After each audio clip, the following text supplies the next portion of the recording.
In this week's episode of Sailor Moon Crystal, the Sailor Senshi do battle with some evil demons, some beautiful witches, and they end up running into their brand new rivals, Sailor Neptune and Sailor Uranus. Not too much came from Uranus this week.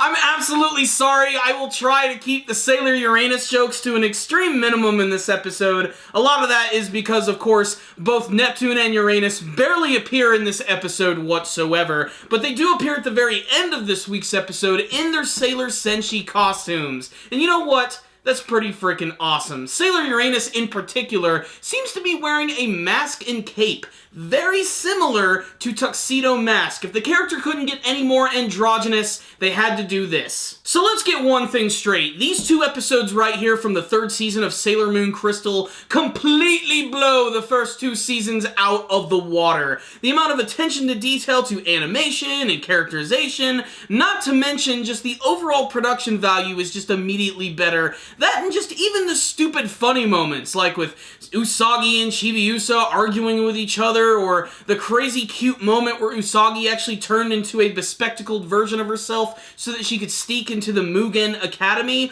All of those moments I actually thought were pretty damn funny. I really enjoyed it in this episode. That being said, there really was not that much development going on in this one, probably because there was a 4.5-minute transformation sequence from this week's episode. That's right, not only do all of the Sailor Senshi transform, but so does Chibi-usa. They all get to have their very own little catchphrase, and it all ends with both Sailor Moon and Chibi-usa doing their signature final pose. It's a little long-winded, especially when it comes at the very end of this week's episode, but at least it leads to another pretty awesome, competent action scene.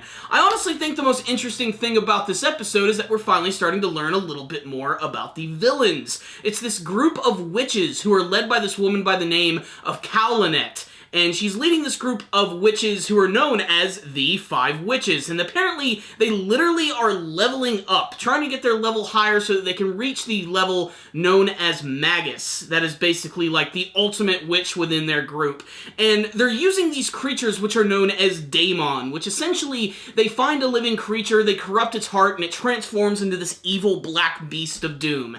And in this week's episode, they take advantage of a lone stray cat, and they transform it into a beast from hell. The build-up to getting to this scene, however, does take a little bit of time, but honestly, it's time well spent just expanding on these characters and seeing more of their amazing personalities.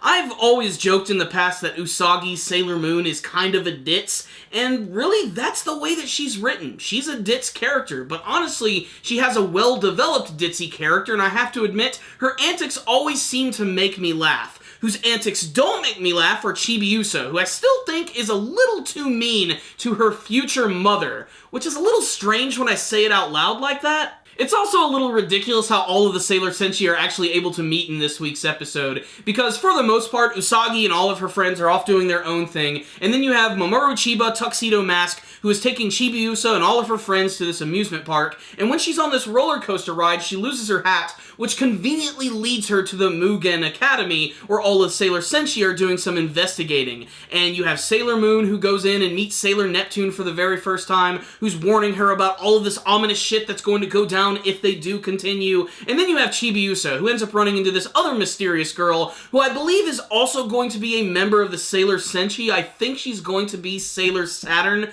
Don't quote me on that, because I'm not the expert when it comes to, like, Sailor Moon knowledge. I watched a couple episodes back in the day in Toonami. That's about as far as it went. So in many ways, I am experiencing this story for the very first time. And like I said, I think the strongest element of this episode indeed were the villains themselves. I mean, they're definitely Sailor Moon villains when you see them. You'll know what I mean when you see that. But I like their individual designs. I'm sure they're going to have a lot of interesting quirks and powers. And there seems to be a lot of different members in this group. They keep mentioning this evil entity by the name of Pharaoh 90, who I believe is actually the leader of this group, which is trying to take out the Sailor Senshi for their own evil plans. Hell, they even have their very own crystal, which I believe they called the Tyron Crystal?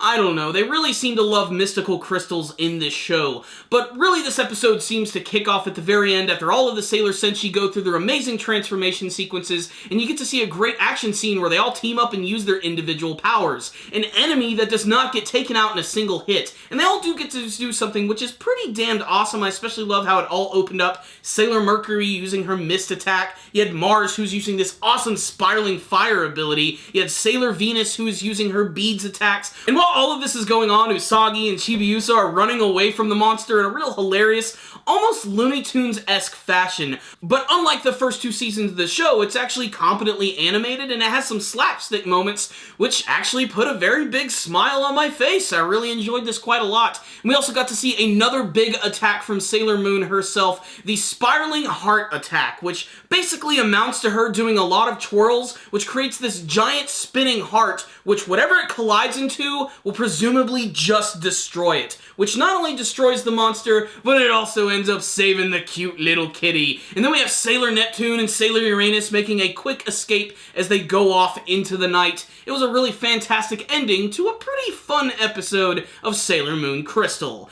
So what's the rundown on this week's episode of Sailor Moon Crystal? It amazes me how much these two episodes are just so much infinitely better than the previous ones. And I'm not even sure if it's the subtle difference in art style, or maybe it's just the way that the characters sort of carry themselves. I don't know what it is, but Usagi just seems like a more fun character this time around. She reminds me a little bit more of the Usagi that I knew from the Toonami days when I was watching the English dub. You know, really dumb, but incredibly happy-go-lucky with a lot of great slapstick moments. And I think those are honestly my favorite moments from the series, but I'm really starting to get enamored with the Sailor Senshi themselves, how their ranks keep growing, and how they always seem to have some brand new attacks, which, like I said, in this version of the anime series, they're actually animating and making them look pretty damned awesome and really flashy. If anything, this series has a coat of paint behind it, which is very pleasing to the eyes. It's also a time capsule. This is going to take you back to the early 90s. It kind of reminds me of watching Ushio and Tora. It just has that feel behind it. And as someone who grew up in the late 80s, early 90s,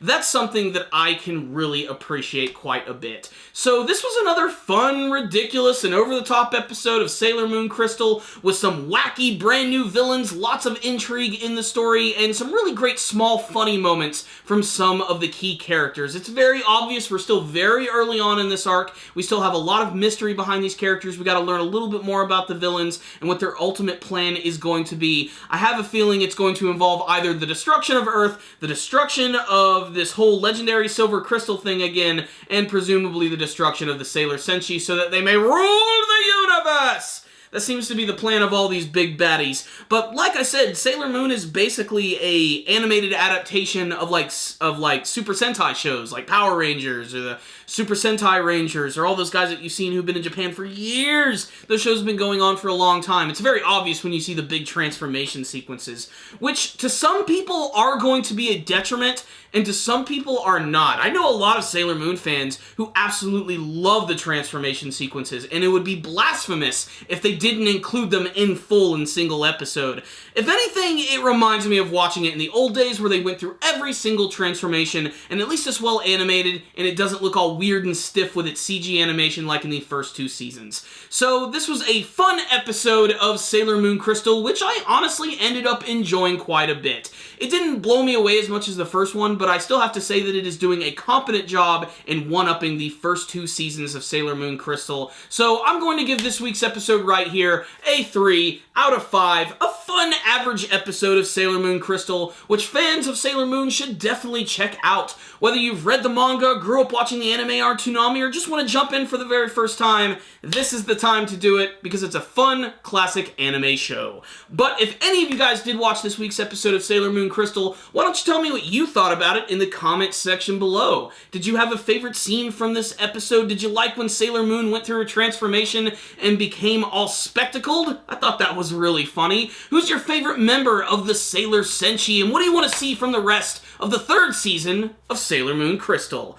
Please tell me in the comments section below. You guys are awesome. Thank you for watching this review. I really appreciate it. Make sure to subscribe to the channel, follow us on social media, and make sure to also check out all that stuff in the description box below. Thank you guys again for watching, and as always, stay dandy, baby!